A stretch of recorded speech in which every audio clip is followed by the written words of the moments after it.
Yeah. I would also invite the filmmaker to join me on stage.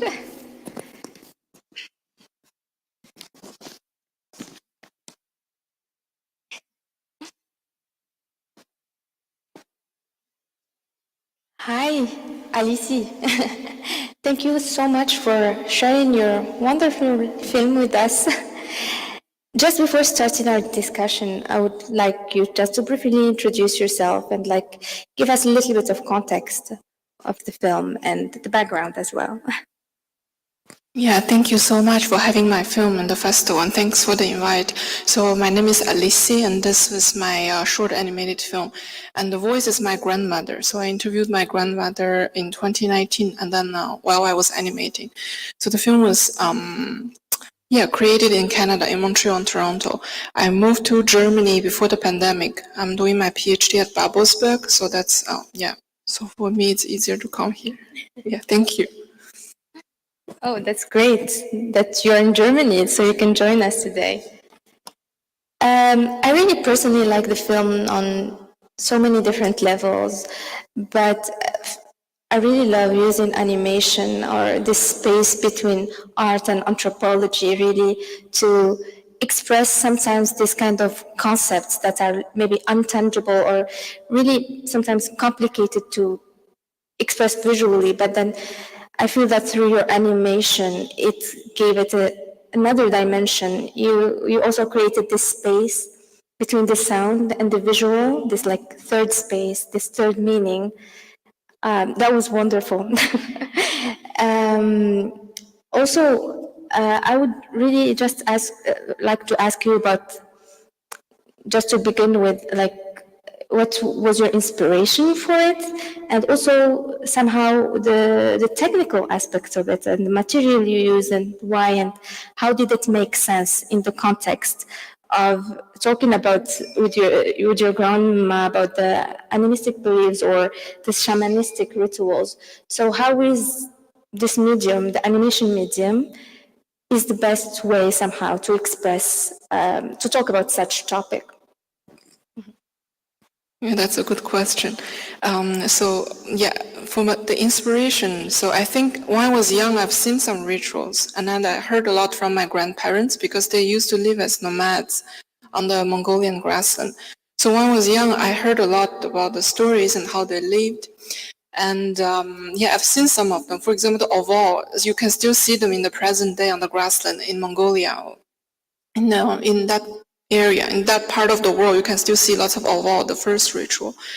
And at that time, when I was young, I just heard about it. And then slowly after I grew up, and then I heard about animism. So, but from the Western anthropology perspective, they were called overall, this indigenous people, non-Western people's connection with nature is called animism. There was a problem with it because with this colonialist ascription by Edward Tyler from this British anthropology, because they were thinking that indigenous people's beliefs are not rational, not scientific, not reason, while the Western are full of rationality and reason. So that was a problem. But then in the past 20 years, because of the indigenous people around the world, they reclaimed themselves as animistic. So they reclaimed the animism again for the protection of natural resources and land rights, etc. And with our time of this ecological degradations, I think that's why I realized this topic is so relevant to what I heard when I was young. So that's why I made the film. Absolutely relevant, definitely. Also, this is not a question, but it's just like an observation somehow that I made. That I'm interested always in this space, as I told you, between this art and anthropology and this also creating the sensory experience through film. It's not always easy to convey through the film medium somehow, through the classical, let's say, filming medium, but it's somehow it's easier or make more sense to express it through artistic expressions. And in your film, I feel that these concepts of this relationship to nature, like considering that nature is alive, is not something, it's not objectified, but it's alive and it's there, which also take part of the animistic belief somehow.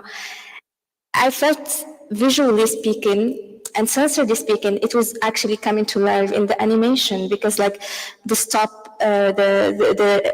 stop motion animation and like the images coming to life and taking shape. So it really conceptually, but actually also visually coming to life. And I really loved that in the animation. Also, like the brush texture. Personally, I really love like the different brush movements and how we can really see it during the animation, though we don't see your hand, but we can see it through the work and through how the work coming together. So yeah, this is just like, it's not a question, it's just an observation that I really had in mind to share with you.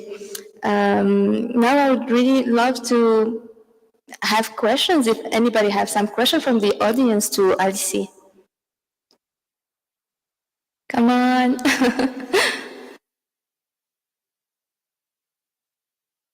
Okay. Oh, we have one.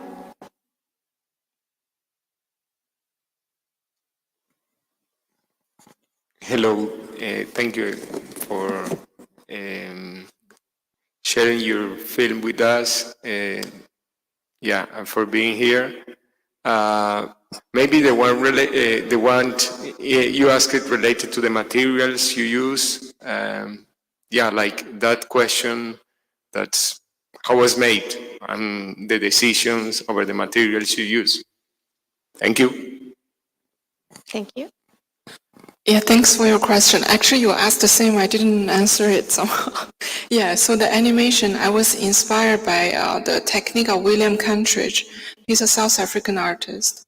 So everything was painted on one piece of paper, on one surface. So it's like a time-lapse photography painting or time-lapse. It's a stop-motion process. And then I use lots of mixed materials to create the animation. There's one aspect that is very important. Like you mentioned materiality and then materials, because stop motion evokes the sense of tangibility, the materiality of the materials.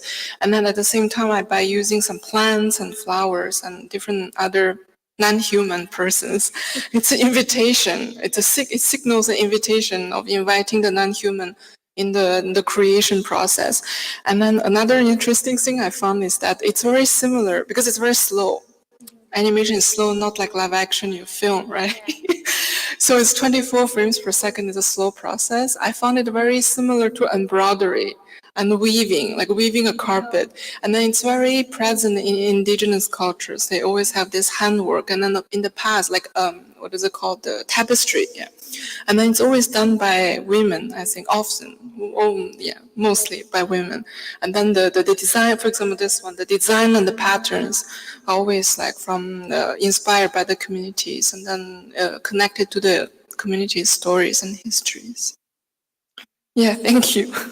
Thank you. We have another question over here.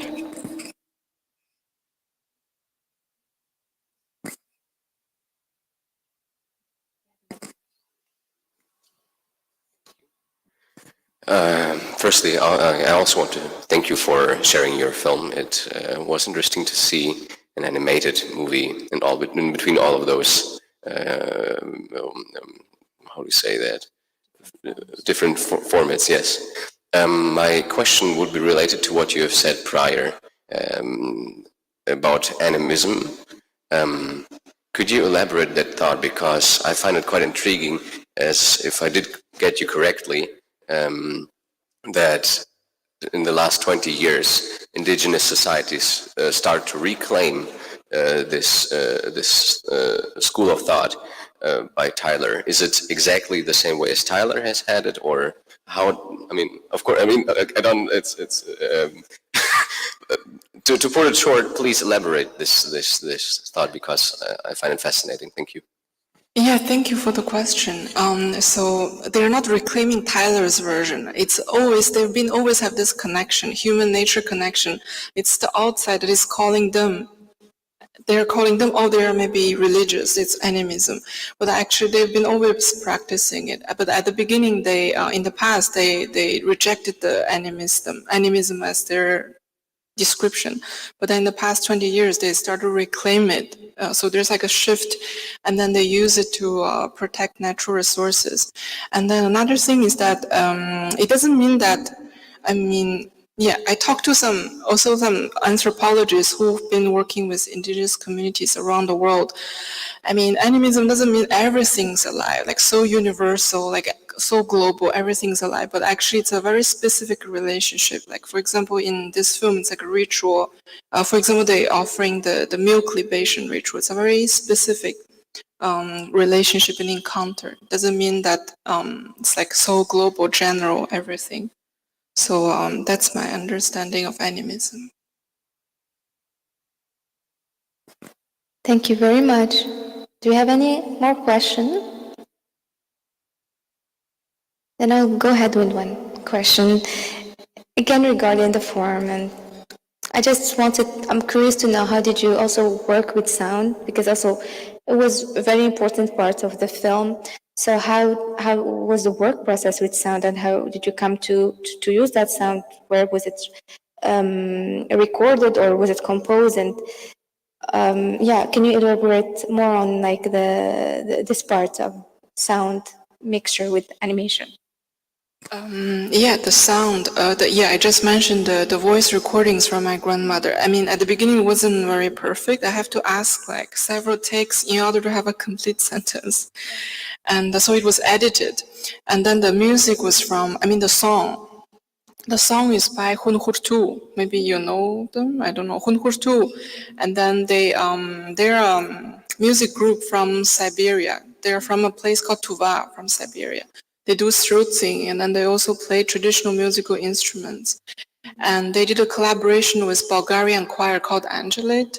So did a collaboration of the album. It's called Wave, the song. So the wave is like mountain wave, or sound wave, or echoes in the mountain. So when I heard the song, I thought that, yeah, that's the perfect song. So I asked for the permission. Yeah. Thank you. Thank you very much. It worked very well, actually. Yeah, basically that's it. If we don't have more questions, or if you don't have something to add, maybe we gonna wrap it up, right? Okay, thank you very much. Thank you very much. Have a great day.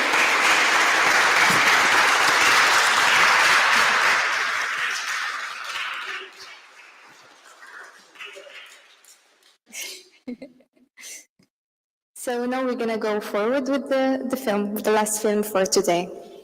Enjoy.